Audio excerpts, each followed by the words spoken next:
Salve a tutti, in questa lezione parleremo di vernici finali, soprattutto quale vernice per esempio scegliere. Innanzitutto sappiate che la vernice ha una funzione protettiva perché protegge dall'ossidazione, per esempio dai raggi ultravioletti, e quindi è fondamentale proteggere le nostre opere, soprattutto se realizzate con color a oleo oppure anche gessetti, carboncini, disegni fatti con queste tecniche. Il miglior modo per conservare appunto i dipinti è mettere uno strato di vernice trasparente. È una finitura che può essere sia lucida, opaca, satinata o neutra. Alcune vernici riescono a ravvivare veramente i toni e la brillantezza dei colori, come per esempio per le vernici Damar, però tendono a volte ad ingiallire.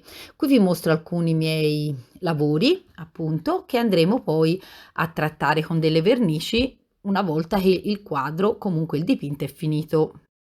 Ovviamente il colore deve essere esteso quando è completamente asciutto il nostro dipinto. Come potete vedere sul mercato sono presenti veramente tante tipologie di vernici finali, ognuna con la sua funzione.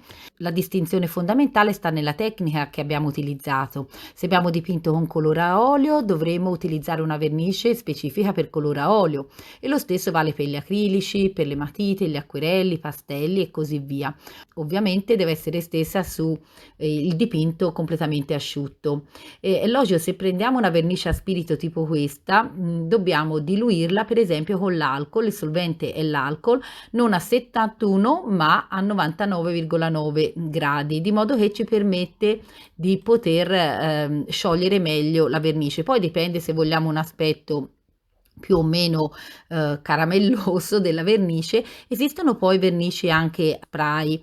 Tendenzialmente si tende a credere che le vernici a spray siano più facili da usare, invece vi dimostrerò che non è così. Esistono vernici appunto anche per carboncini, pastelli, proprio perché è necessario fermare i nostri disegni. Nella pittura a olio logicamente i tempi di asciugatura del dipinto si allunga e a volte è necessità di aspettare anche dei mesi. Se però abbiamo usato dei medium oppure abbiamo lavorato in un ambiente particolarmente caldo che ci ha permesso di asciugare velocemente il dipinto, e dipende dal livello di umidità del nostro ambiente, del nostro laboratorio, in quel caso può volerci anche molto meno. A volte possono volerci dei mesi. Qui ho fatto una pittura materica e di conseguenza vi mostro come, ora che è completamente asciutto, io posso andare a mettere la mia vernice. Io lavoro spesso con la vernice a spirito alla fiorentina anche per i miei dipinti in stile antico, che trovo sia una delle vernici migliori.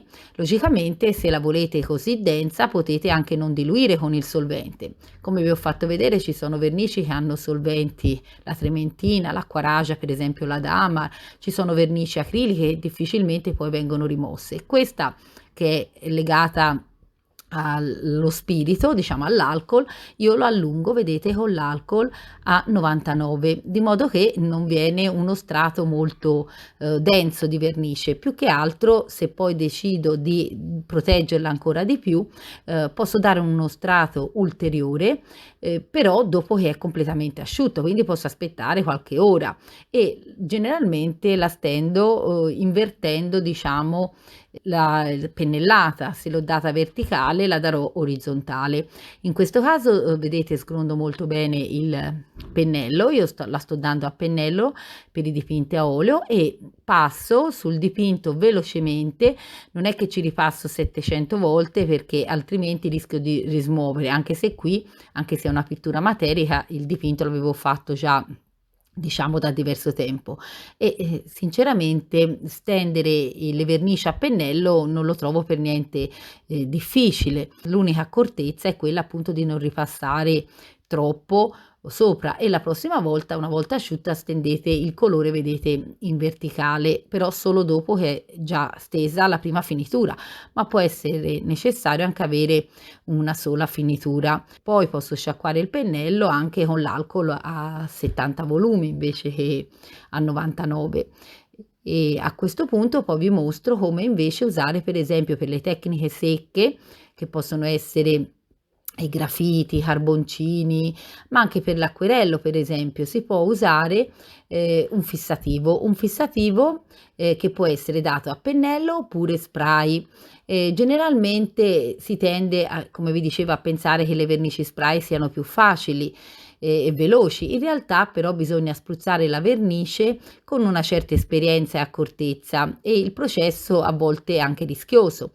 Prima cosa bisogna mantenere sempre la stessa distanza dal dipinto e usare una velocità costante della spruzzata e poi della spruzzata di vernice. Generalmente un altro consiglio è quello da a spruzzare non direttamente sul quadro ma un po' prima dall'esterno verso l'interno e smettere poi di spruzzare quando siamo arrivati fuori dal quadro. Logicamente questi consigli si applicano a tutti i tipi di vernice a spruzzo. Per pulire l'ugello si deve mettere a testa in giù e spruzzare la bomboletta per far uscire tutto il materiale fino a che non esce solo aria. In quel modo ci salvaguardiamo il fatto che poi la vernice esca in maniera più grumosa e faccia delle colature. Pulire l'ugello è veramente un'operazione molto semplice.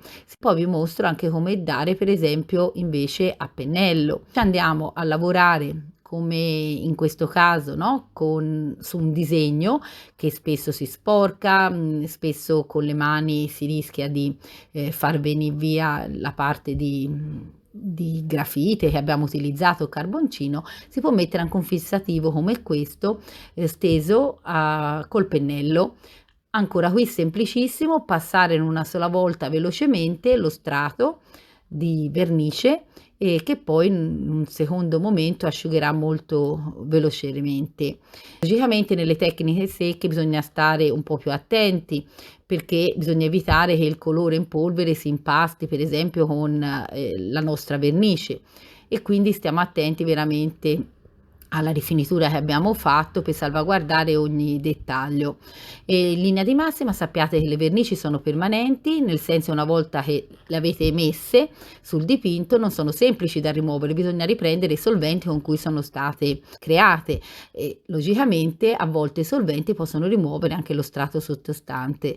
E per chi non lo sapesse esiste anche una vernice per ritocco, è una vernice temporanea che è protettiva, si usa per proteggere il quadro per esempio da sporcizia o cose simili durante le ultime fasi di lavorazione e si può applicare quando la vernice non è ancora completamente asciutta. Se vi è piaciuto il video lasciate il vostro like e iscrivetevi al mio canale e se volete sostenermi potete sottoscrivere un abbonamento. Grazie!